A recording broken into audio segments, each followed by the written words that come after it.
오늘의 말씀 고린도전서 14장 33절 하반절에서 40절 말씀입니다. 모든 성도가 교회에서 함과 같이 여자는 교회에서 잠잠하라.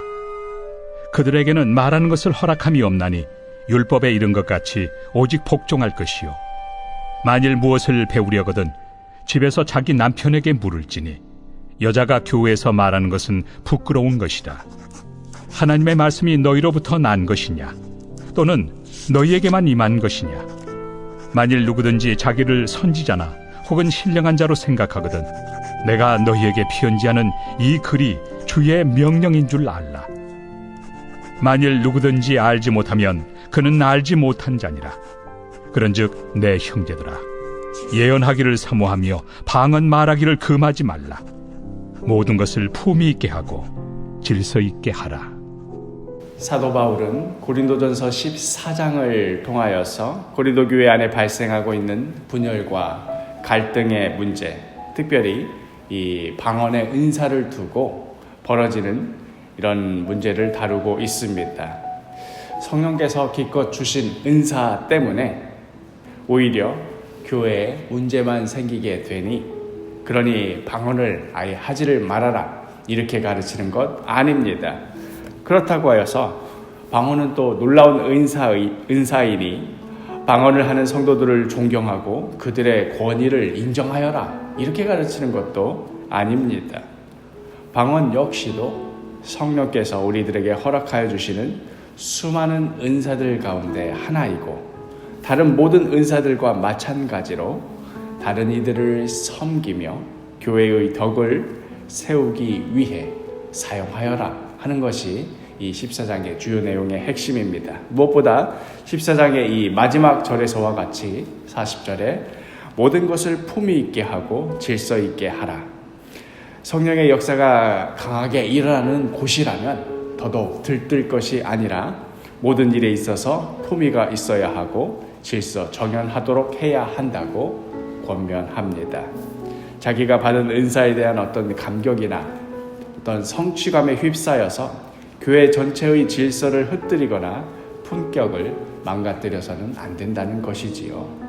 어제 읽었던 이 33절의 상반절 말씀처럼 하나님은 무질서의 하나님이 아니시오 오직 화평의 하나님이시니라. 하나님은 무질서의 하나님이 아니라 오직 화평의 또 질서의 하나님이시기 때문에 그렇습니다. 그런데 이러한 결론을 내리는 과정에서 우리의 관심을 확 끌어당기게 하는 말씀이 오늘 본문 중에 있습니다. 바로 34절과 35절인데요. 여자는 교회에서 잠잠하라. 그들에게 말하는 것을 허락함이 없나니 율법에 이른 것 같이 오직 복종할 것이요, 만일 무엇을 배우려거든 집에서 자기 남편에게 물을지니 여자가 교회에서 말하는 것은 부끄러운 것이라. 툭 까놓고 말해서 교회 안에서는 여자들은 나대지 말고 수동적으로 숨어서 지내라, 이렇게 말씀하는 것처럼 보이는데요. 일단 이 말씀을 이해하기가 어려운 점이 어디에 있느냐면, 우리가 앞에서 내렸던 이 14장의 전체 결론을 이끌어내는 그 과정, 즉 모든 것을 품위 있게 하고 질서 있게 하라 하는 이 결론을 내는 과정에서 이 34절과 35절 이 두 구절이 이 맥락 가운데 갑자기 왜 끼어들었는가, 읽다 보면 이 문맥상에 매끄럽지 못한 그런 난점이 있고요. 또 하나는 우리가 이미 11장에서 여자들이 공적인 자리에서 예언을 할 때에는, 그러니까 즉 오늘날식으로 말하자면 이 공적인 자리에서 설교도 하고 또 축도도 할 때에는 머리에 미사보를 쓰고 하라고 바울이 이미 권면을 하였기 때문에 이 두 말씀이 같은 고린도전서 내에서 충돌을 일으키는 것처럼 보인다는 면에서 좀 난점이 있습니다. 앞에 11장에서는 여자도 예언하라, 미사보를 쓰고 예언하라, 이렇게 말하고는 또 뒤에서 14장에서는 아예 잠잠하라 하는 이 두 말이 서로 충돌을 일으키는 것처럼 보이는 것이지요. 더욱 큰 문제는 사도 바울의 다른 저서인 갈라디아서에서는 갈라디아서 3장 28절 너희는 유대인이나 헬라인이나 종이나 자유인이나 남자나 여자나 다 그리스도 안에서 하나이니라 라고 강력하게 선포하였습니다. 이 복음이 우리에게 얼마나 놀라운 지평을 열어주는 말씀인가 하는 것을 생각해 볼 때에, 아니 이토록 놀라운 복음을 선포했던 바울이 갑자기 오늘의 말씀, 여자들은 교회에서 잠잠하라고, 사람들 앞에서 나서지를 말라고 이렇게 갑자기 방향을 설해하는 이유가 무엇일까 고민하게 됩니다.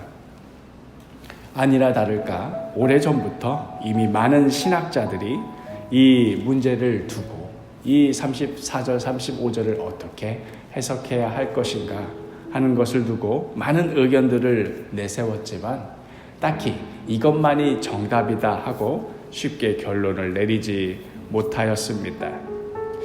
여러 다른 신학적 해석들이 존재하고 있지만 짧은 시간 안에 그것들을 다 소개해 드릴 수는 없고, 그래도 비교적 내가 좀 건전하다, 납득이 된다 하는 해석을 말씀드리자면, 사도 바울이 선포하는 복음의 놀라운 능력, 즉 유대인이나 헬라인이나 또 종이나 자유인이나 남자나 여자나 다 예수 그리스도 안에서 하나이다 하는 이 복음의 큰 주제에는 결코 변함이 없습니다.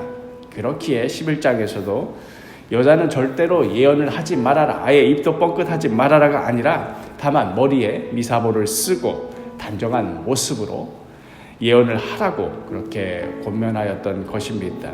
그런 맥락의 연장선상에서 오늘의 갑작스런 34절과 35절의 등장은 방언 문제로 몹시 시끄러웠던 고린도 교회의 상황에 대해서 조언하는 그런 과정 속에서 방언의 은사를 가지고 교회를 시끄럽게 하고 질서를 무너뜨리고 혼란에 빠뜨리고 했던 고린도 교회 내의 몇몇 여인들에게 대하여서 잠잠하라고, 예배 시간에 갑자기 무질서하게 방언을 하며 떠들지 말라고 명령한 것은 아닐까 하는 해석입니다. 사도 바울이 이 34절과 35절의 말씀을 명하는 이유에 대해서 그 배경을 좀 더 상세하게 풀어주었더라면 이 해석이 더욱 분명하고 밝히 드러날 수도 있었겠지만, 그냥 지나가는 말처럼 뭉뚱그려서 여자는 교회에서 잠잠하라 라고 표현이 되어 있기에 과연 이것이 어떠한 맥락과 정황 속에 사는 명령일까 하는 이런 해석의 여지가 남아있는 것은 사실입니다. 다만 이렇게 해석하는 것의 장점은 이렇게 이해할 때에야 비로소 이 고린도전서 11장에 여자가 예언하는 문제에 대해서, 또 갈라디아에서의 남자나 여자나 예수 그리스도 안에서 하나라는 이 선포에 대한 이런 이것들, 모든 것들이 매끄럽게 연결이 될 수 있다는 데 있습니다. 그런 의미에서 오늘의 34절, 35절 말씀이 교회는 여자 안에서 잠잠해야 하기에 교회 안에서 여성들을 억압한다거나 남자들에 비해 열등한 존재라고 주장하는 데에 잘못 인용되어서는 안 될 것입니다. 불행히도 기독교 역사 가운데 이 말씀을 근거로 여성들을 억압하였던 일들은 종종 발생하곤 하였습니다. 그렇게 주장하는 사람들이 과연 하나님 말씀에 있는 그대로 순종하기 위하여서 순전한 마음으로 그렇게 했던 것일까? 아니면 자신의 주장을 관철시키기 위하여서 이 말씀을 끌어다 쓴 것일까? 우리는 여러 반성적인 사고를 해볼 수 있을 것입니다. 또한 이제 오늘을 살아가는 우리는 이 말씀을 어떻게 받아들여야 할 것이며, 또 그렇기에 교회 안에서 남자와 여자의 관계는 어떠해야 하는가 질문이 우리에게 숙제로 주어졌다고 할 수 있을 것입니다. 지금 이 순간에도 성령님께서는 우리와 함께 하고 계십니다. 우리가 한 성령 안에서 한 몸 된 교회로서 어쩌면 아직은 분명한 답이 내려져 있지 않은 이 문제, 이것을 두고 순전한 마음으로 또 진실한 마음으로 기도하며 나아갈 때에 우리에게 한 걸음 한 걸음 진리의 길이 열리리라 믿습니다.